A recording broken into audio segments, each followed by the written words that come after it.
सुंदर रूप चौदस की जो पूजन का विधान है, आपको धनतेरस की पूजन का जो विधान बताया था, धनतेरस की पूजन का जैसा विधान था, पहुंचकर पाटे को बिछाकर चौक पूर कर जिस थाली में आपने स्वस्तिक बनाकर जो सिक्का रखा है, उसी में एक सिक्का और रखकर उसकी पूजन अर्चना करना है, वैसी की वैसी ही जैसा पहले कल कहा गया। रोली, चावल, हल्दी, मोली, मेहंदी, सिंदूर आदि सब चढ़ाते हुए, और साथ में 2 दीप लगेंगे। रूप चौदस के दिन 2 दीप है। एक दीप है घी का, लंबी बत्ती का, जो लक्ष्मी जी के सीधे हाथ पर आएगा। दूसरा दीप है घी का दीप भी आटे का आएगा, और तेल का दीप भी आटे का आएगा। जो तेल का दीप लगेगा वो थोड़ा सा दिया बड़ा लेना, उसमें 4 लंबी लंबी बत्तियां रखना, सरसों का तेल या मीठा तेल या तिल्ली का तेल जो भी मिल जाए उसके अंदर डाल लेना। 4 बत्ती ये लक्ष्मी जी के लेफ्ट हैंड की ओर आएगी। उसी आटे का तेल का जो दिया रहेगा उसके अंदर या तो पीली सरसों या काली सरसों, जो राई होती है, सरसों होती है, उसके थोड़े से दाने उसमें डाल दिए जाते हैं। लक्ष्मी जी का पूरा पूजन बड़े भाव से करिए, जल का छिटा दीजिए, रोली, चावल, मोली, हल्दी जो भी है आपके पास समर्पित करने के लिए पूजन की थाली में, वो समर्पित करिए। मीठे का भोग लगाइए, और भोग लगाने के बाद में बड़े प्रेम से 5 कमलगट्टे, 5 हल्दी की गठान, 5 अमर बेल के टुकड़े। अमर बेल होती है एक लंबी सी बेल, पेड़ों पर चलती है, पीले कलर की, जो कि पूरे पेड़ पर छाई रहती है। उसको कहीं पर भी डाल दिया जाए वो बढ़ती चली जाती है। वो हमारे वंश की वृद्धि के, लक्ष्मी की वृद्धि के लिए श्रेष्ठता मानी जाती है। 5 टुकड़े अमरबेल के, 5 हल्दी की गठान, 5 कमलगट्टे दोनों हाथ में लेकर मां लक्ष्मी से प्रार्थना करते हुए उन सिक्कों पर समर्पित कर दीजिए। सिक्कों पर समर्पित कर कर जो घी का दिया लगाया है तुमने लक्ष्मी जी के सीधे हाथ पर, उसको उठाकर माता की आरती कर लीजिए। जो तेल का दिया है, घी का दिया वापिस रखकर आरती के बाद में जो तेल का दिया है 4 बत्ती वाला जो तुम जला कर रखी हो, उसको पूरे घर में घुमाकर रूप चतुर्दशी के दिन, रूप चौदस के दिन, नरक चौदस के दिन पूरे घर में घुमाकर, सारे घर के दरवाजे खोलकर बड़े प्रेम से घुमाकर मुख्य द्वार के बीच में, जो घर से बाहर निकलने वाला द्वार है, उसके ठीक बीचों बीच वो दिया 4 बत्ती का रख देना चाहिए। कुछ देर के लिए दरवाजे खुले रखना चाहिए। पूरे घर में माता लक्ष्मी का स्मरण करते हुए श्री शिवाय नमस्तुभ्यम बोलते हुए दिया रखकर जब वापिस आए, माता लक्ष्मी को झोली पसार कर प्रणाम कर कर कहें, माँ हमारे घर में निवास करो, आपका भंडार सदा भरा रहे, खाली ना हो। हे माँ, जैसे हम दामोदर मास की कथा का रसपान कर रहे हैं, कार्तिक मास की कथा को श्रवण कर रहे हैं, जैसे हमने कार्तिक के महत्व को जाना है और उस महत्व को जाना कि लक्ष्मी भगवान शिव की आज्ञा से जाती है, नारायण की आज्ञा से जाती है, उसी तरह आप हमारे घर में शिव और नारायण की आज्ञा से विराजमान होइए। माँ को प्रणाम करिए बड़े भाव के साथ। ऐसी ही ये रूप चतुर्दशी की पूजन का विधान है। ये रूप चतुर्दशी की पूजन का विधान, जो थाली अपने धनतेरस के दिन रखी है उस थाली को आप रात्रि को हटा सकते हो, दूसरे दिन फिर वही थाली रखा जाती है। तीसरे दिन दीपावली का जो पर्व होगा, कल की कथा में आपको 2 बजे से 5 बजे तक जो कथा होगी कल की, आज की कथा तो 9 बजे से 10 बजे तक है, पर कल की कथा 2 बजे से 5 बजे तक होगी। 2 से 5 इसलिए रखी है क्योंकि उसमें 3 दिन की पूजन का विधान बताना है, दीपावली का, फिर पड़वा का, फिर दूज का। तो बड़े प्रेम से उस कथा को, कल की कथा को अपन 2 बजे से 5 बजे तक श्रवण करेंगे। भगवान को अपने हृदय की बात, अपने चित्त की बात, अपने मन की बात बाबा को प्रार्थना करते हैं। और हम तो निवेदन करेंगे, प्रयास करिए, अगर हो सके रूप चतुर्दशी का अगर दिन है, नरक चौदस का दिन है, जैसे कुबेरेश्वर धाम पर दीपावली कब की है, 31 अक्टूबर की, तो 29 तारीख को धनतेरस है, 30 तारीख को रूप चतुर्दशी है, नरक चौदस है। तो हम तो प्रार्थना करें, निवेदन करें आपसे, अगर हो सके, शरीर में अगर बहुत रोग है और बहुत तकलीफ की जिंदगी चल रही है, मतलब हर 2 महीने में 3 महीने में कोई ना कोई दुख तुम्हारे सामने आकर खड़ा हो जाता है, कोई तकलीफ आकर खड़ी हो जाती है, चाहे बच्चों को हो रही हो, चाहे बेटियों को हो रही हो, चाहे परिवार में हो रही हो, तो हम तो निवेदन करेंगे रूप चतुर्दशी के दिन 1 लोटा जल, उसमें बड़े प्रेम से कोई थोड़ा सा इत्र का अगर भाग मिल जाए और इत्र ना मिले तो पीला चंदन या लाल चंदन डालकर, अगर कहीं आंवले का वृक्ष हो, पीपल का वृक्ष हो और बेलपत्र का वृक्ष हो, 3 जगह पर थोड़ा सा वो लोटा जो घर से लेकर जाओगे, पात्र लेकर जाओगे, रूप चतुर्दशी के दिन तीनों वृक्ष के नीचे एक ही कलश से थोड़ा थोड़ा जल 3 स्थान पर चढ़ाइए और बाबा से अपने मन की बात कहकर आइए। आप खुद देखोगे कि 3 महीने में मेरा कुबेर भंडारी आपके दुखों को हरेगा। परंतु ये उपाय केवल एक रूप चतुर्दशी के दिन ही होगा, केवल रूप चतुर्दशी के दिन। कई लोग इसको दीपावली के दिन भी करते हैं, कई लोग इसको धनतेरस के दिन भी करते हैं, पर यह उपाय रूप चतुर्दशी के दिन करेंगे तो उसका फल चौगुना मिलेगा, चौगुना। और मान लो इस चतुर्दशी पर अगर आप नहीं कर पा रहे हो तो अगली इसी कार्तिक के महीने की जो देव दीपावली आती है पूर्णिमा के लगभग में, उस समय पर जो चतुर्दशी आए तो उस समय पर भी यह प्रयोग कर सकते, पर होगा कार्तिक महीने के अंदर। अब तीनों आंवले के वृक्ष के नीचे गए, वहां पर भी गए, दिया लगाया, दिया लगाते से ये कन्या वहां पर प्रकट हो गई। काका हमें आपके साथ चलना है। अब इतने में तो बुजुर्ग बूढ़ी माँ ब्राह्मण की पत्नी बोली, अब कहाँ लेकर जाओगे, कौन है, रो रही है, बिलक रही है, हमें तो आपके साथ चलना है, हमें लेकर चलिए। ब्राह्मण ने कहा अब ये रो रही है, कोई भी इसका नजर नहीं आ रहा है, इसको भी ले लो, लेकर चल दिया। ब्राह्मणी चिढ़कर बोली, घर में पहले से 6 बेटियां बैठी हैं, 2 और हो गई, कितनी हो गई, 8, और पति पत्नी 10। पति ने हाथ पकड़ाया पत्नी को, फिर आगे बढ़ गए, बढ़ते बढ़ते सीधे बेलपत्र के वृक्ष के नीचे पहुंच गए। अब तो बेलपत्र के वृक्ष के नीचे दिया लगाने ही वाले थे, इतनी देर में ब्राह्मण ने अपनी ब्राह्मणी से कहा बिल्कुल मत लगा, बिल्कुल मत लगा, हो सकता है तू दिया लगाए और दीप लगाए और लड़की आ जाए, तो तू दीप मत लगा, दीप लगाए मत। बस ब्राह्मण और ब्राह्मणी दोनों बैठकर वहां पर दिए को ऐसे ही छोड़कर आगे बढ़ने लगे। इतने में ब्राह्मण की 6 लड़कियां घूमती घूमती अपने पिता और माता को ढूंढती ढूंढती आ गई। बेलपत्री के वृक्ष के नीचे पहुंची, देखा दीप रखा हुआ है पर कोई जलाकर नहीं गया है, क्यों ना अपन इसको जला देते हैं, अपन इसको जला देते हैं। 6 बेटियों ने मिलकर उस दीप को प्रज्वलित कर दिया। जैसे ही दीप प्रज्वलित करा, एक लड़की वहां प्रकट हो गई और प्रकट होते से कहा, जीजी ओ जीजी मेरे को तुम्हारे साथ चलना है, मेरा कोई नहीं है, मुझे लेकर चलो। अब तो 6 लड़कियों ने विचार करा, पिताजी इतना सा तो भात लेकर आते, उसमें एक एक गासा सबको मिल जाता, पिताजी थोड़ा सा भाग लेकर आते हैं, सबको इतना इतना सा मिल जाता है, और मालूम पड़े ये एक और बढ़ जाएगी तो 6 और 1 हम 7 हो जाएंगे।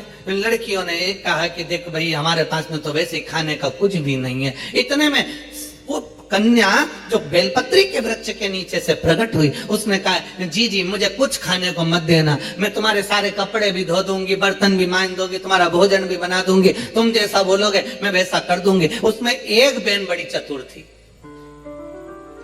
एक बहन बड़ी चतुर थी। उसने विचार करा चलो अच्छा है, घर का काम करेगी, अभी अपन सब मायके से भी आए हैं, फैलारा ज्यादा है, काम बहुत सारा है, करेगा कौन, माँ दुखी है, पिता दुखी है, तो यही करेगी। हाथ पकड़ा ले गए।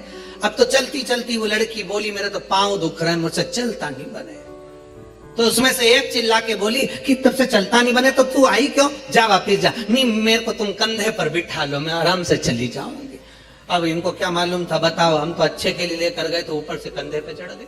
अब उसको कंधे पर बिठा लिया, उसने लहंगा इधर पीछे कर कर दोनों पांव लटका कर कंधे पे बैठ गई और चोटी पकड़ ली जीजी की। और चोटी पकड़ते पकड़ते बड़े प्रेम से जो पहुंची, आवाज लगाया पिताजी पिताजी पिताजी। जो पिताजी बाहर आकर बोले क्या हो गया बेटा, किसकी बेटी को लिया सिर पर बिठाकर, कंधे पर बिठाकर? अरे पिताजी एक दिया रखा था बेलपत्री के वृक्ष के नीचे, हमने सोचा कौन रखकर चले गया, जलाकर आ जलाकर। अब तो पिता को लगा, उन्होंने ब्राह्मणी को बुलाया, देखो मैंने मना करा था दिया मत जलाओ, दिया जलाया और वो आई। अब ये देख, अंदर जाकर बेटियों ने देखा तो दो तो पहले से बैठी थी, एक साथ में आ गई। कितने हो गए सब मिला के 11। अब 11 की 11 एकत्रित हो गए। अब बेटियां बड़ी भूख से व्याकुल, अन्न का भाग नहीं थोड़ा सा, करे तो करें क्या करें। इतने में पीपल के वृक्ष के नीचे से जो बेटी निकली, आंवले के वृक्ष के नीचे से जो बेटी निकली, बेलपत्र के वृक्ष के नीचे से जो बेटी निकली, ब्राह्मण पिता ने और ब्राह्मणी ने दोनों ने मिलकर उन तीनों का नाम पावनी लक्ष्मी रख दिया। कौन सी लक्ष्मी? पावनी। पावनी का मतलब जानते हो? पावनी का मतलब होता है मेहमान। कौन सी लक्ष्मी है?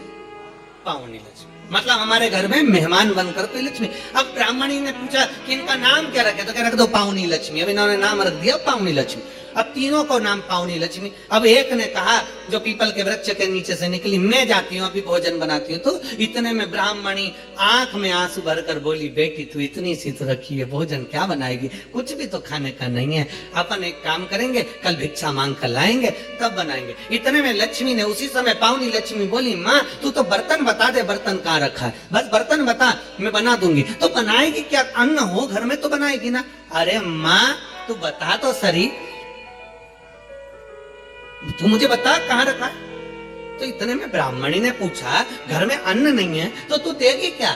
इतने में पावनी लक्ष्मी ने कहा, माँ एक बूढ़ा बूढ़ी पीपल के वृक्ष के नीचे आते थे, अपने अन्न का एक हिस्सा रख कर जाते थे। शंकर भगवान बोले हैं, उनके अन्न का पूरा हिस्सा चुका कर आना है, इसलिए मैं तुम्हारे दरवाजे पर आई हूं। माँ भागवता बर्तन दिए, भोजन बनना तैयार हुआ। जैसे ही भोजन बनकर तैयार हुआ, सबने पाया ऐसा स्वादिष्ट भोजन, आज पेट भरकर जिंदगी में पहली बार भोजन करा। भोजन कर कर बर्तन मंज कर रखे ही थे। कोई रिश्तेदार कभी नहीं आता था, क्योंकि धन ही नहीं था। सुख के साथी हजारों हैं, जब दुख पड़ा तब कोई। धन के साथी हजारों हैं, जब धन नहीं तो कोई। अब धन नहीं, कोई रिश्तेदार नहीं आता था।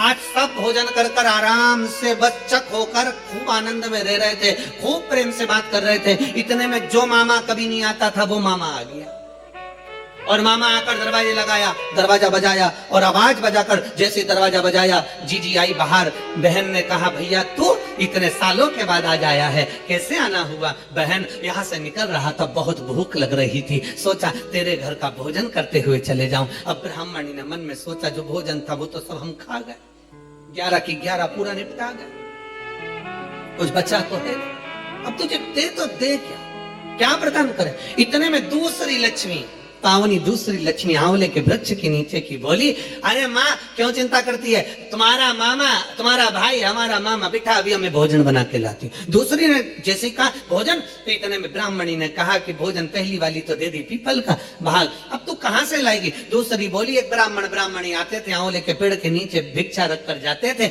हिस्सा मेरे को भगवान शंकर जी बोले हैं उनका हिस्सा पूरा चुका कराना, इसलिए मामा को भी खिला कर भेजती हूँ। जो भोजन बनाया मामा तो चख खाया, वहीं पड़ गया, वहीं सो गया। मामा जैसे सोया, खूब आनंद में रहे। अब सब की सब आनंद में सो रहे थे, सब आनंद चक से सो रहे थे। तीनों कन्याओं ने, दो ने उठकर आखिरी पावनी लक्ष्मी से, पार्वती जी की उस बेलपत्री के वृक्ष के नीचे से निकली उस कन्या से कहा, जीजी अब तेरी बारी है, तू अब कुछ कर। पावनी लक्ष्मी ने कहा, चिंता मत करो। ब्राह्मणी को जगाया और ब्राह्मणी से कहा, एक काम कर, पूरे घर का कोठा साफ कर दे, झाड़ू को घर के पीछे रख दे, चलनी पर कपड़ा ढाक दे, सूपड़े को छुपा कर रख दे, और मैं इस कोठे में सोऊंगी, तू बाहर सो जा। बेटा, ब्राह्मणी बोली, कोठे में तो तुझे डर लगेगा। ना ना माँ, तू बाहर सो, मैं कोठे में सोऊंगी। बेलपत्र के वृक्ष से निकली हुई वो कन्या कोठे में सोई। कन्या ने जो दृष्टि करी, चारों तरफ पूरा धन से कोठे को भर दिया, भर कर बाहर निकल। जैसे ही बाहर निकली, निकलते से ही उसी समय पर मामा ने देख लिया, आधी रात को जीजी की छोरी बाहर जा रही है।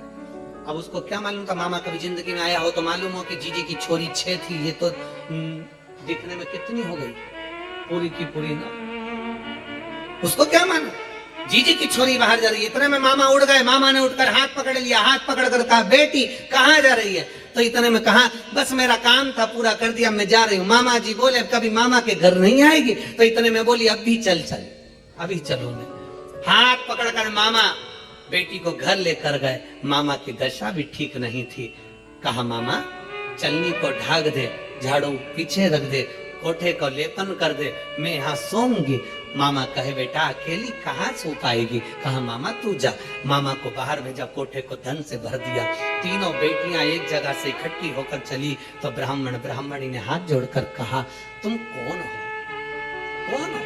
कहा बाबा दामोदर मास में कार्तिक के महीने में तुमने शिव की अर्चना करी, शंकर के मंदिर का झाड़ू बुआरी कर दीप का दान किया, पीपल के वृक्ष का दीप दान करा, आंवले के वृक्ष का दीप दान करा, बेलपत्री के वृक्ष का दीप दान करा, तो शंकर भगवान की करुणा से हम तीनों ने आपका भंडार भरा। भगवान ब्राह्मणी बड़े आनंद में झूमने लगे। ये शंकर की अविरल कथा। कार्तिक महीने में दीपदान का बड़ा महत्व है, इसलिए दीपावली की रात्रि को यहाँ कुबेर भंडारी के दरवाजे पर लोग आते हैं, 11 दीप घी के जला कर जाते हैं। दूसरे दिन बाबा का खजाना लेकर जाते हैं। तो ये तो दिल से लोग बाबा के दरवाजे पर आते हैं। और आपको तो बड़े प्रसन्नता, 31 तारीख को दीपावली महापर्व मनाकर लोग 1 नवंबर को बाबा के दरवाजे पर आकर खजाना लेकर बाबा का भजन कर जाते।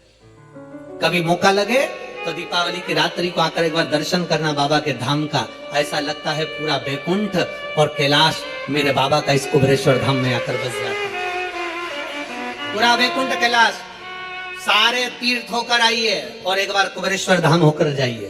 कुबेरेश्वर बाबा की धरा पर कहीं पर भी सुबह से लेकर शाम तक बैठे हुए ऐसा शांति का महल आनंद उत्पन्न होगा। ऐसा लगेगा कि हम कहाँ आ गए। सारे तीर्थ घूमो पर आखिरी में एक बार कुबेर भंडारी के दरवाजे पर चलो और देख लिया संसार हमने देख लिया, सब मतलब के यार हमने देख लिया। शिव तत्व की प्राप्ति भगवान शंकर की अविरल कथा, शिव चर्चा 3 दिन की है। 1-1 घंटा का समय जो हमको मिला है, आज अपन ने रूप 14 के पूजन के महत्व को जाना है। कल कथा में 2 बजे से 5 बजे तक में सुंदर दीपावली पूजन, पड़वा का पूजन और दूज के पूजन का स्मरण करेंगे, बड़े भाव से कथा सुनेंगे। और 4 नवंबर से 8 नवंबर तक दीपावली के बाद में स्थान IMT sector number 66 Faridabad Haryana में शिव महापुराण की कथा दोपहर 1 बजे से 4 बजे तक श्रवण करेंगे और बाबा की विरल भक्ति को प्राप्त करेंगे। 11 नवंबर से 17 नवंबर तक बीसलपुर रोड, रूपपुर, कृपा, पीलीभीत, उत्तर प्रदेश में अपन कथा श्रवण करेंगे। 20 से 26 नवंबर तक श्री सतुआ बाबा गौशाला, डोमरी पड़ाव, वाराणसी, काशी में बाबा के धाम में बैठकर कथा को श्रवण करेंगे। ऐसे सुंदर कथाओं का रसपान आप और हम कर रहे हैं। बड़े भाव से आनंद से कथा का रसतत्व ग्रहण कर रहे हैं। आज द्वितीय दिवस की कथा विराम ले रही है। कल फिर दोपहर 2 बजे से 5 बजे तक कथा का आनंद लेंगे। हर हर